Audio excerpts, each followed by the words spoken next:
有朋友说要看一下 APM 这边，今天刚好路过这里，那就进来拍一期吧。他们家在沙河那边也是有档口的，很多人都说他们家的质量是非常好，只能说相对它这个价位是还不错的，但是如果要说到那种非常好，那还是差了一点。很多小仙女问我为什么给我评论，我这边不回复，我都已经回复过了，只是系统滞后的原因，现在你们是看不到的。有些可能以后不知道能不能显示。这边主要是做直播跟零售，一般打包的都很少来这边的。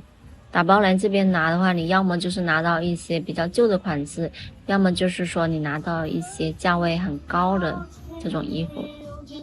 如果你平时看上沙河、13河那边的衣服，但是平时那边都是不零售嘛，你想穿那边的衣服，你可以来这边，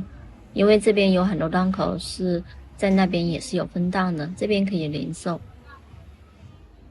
平时这边是可以直播的，基本上每个档口你想播都可以，只是区别有些档口它要求的量比较多，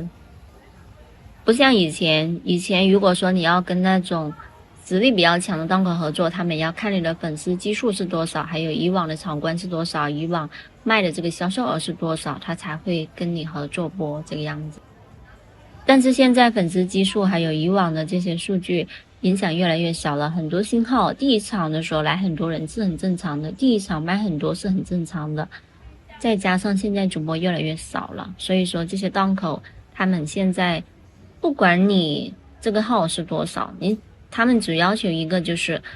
播完一场之后你最少要拿多少数量这个样子，但是有很多档口他也不是这种方式嘛，有很多档口就是随便你播都 OK， 但是你要拿货的话至少要多少件起，还有很多档口是这个样子的，他假装说一件也可以拿，但是那个价格特别高，像这种档口你去播没有什么意义的，你播了只能说即使你卖出去了，到时候你退了一堆回来，因为你这个价位比平时的要贵很多的，到时候退了一堆货回来。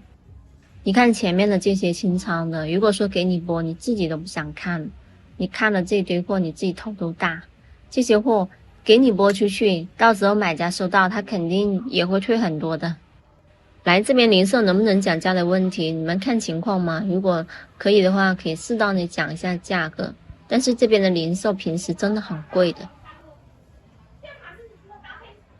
深灰色的卫衣其实特别难走，首先深灰色的卫衣因为它是棉的那种面料嘛，再配上这种深灰色，你洗几次的时候你就会感觉这个衣服真的好旧啊。还有一个就是深灰色它不显肤色，会显得肤色很暗沉，没有什么精神。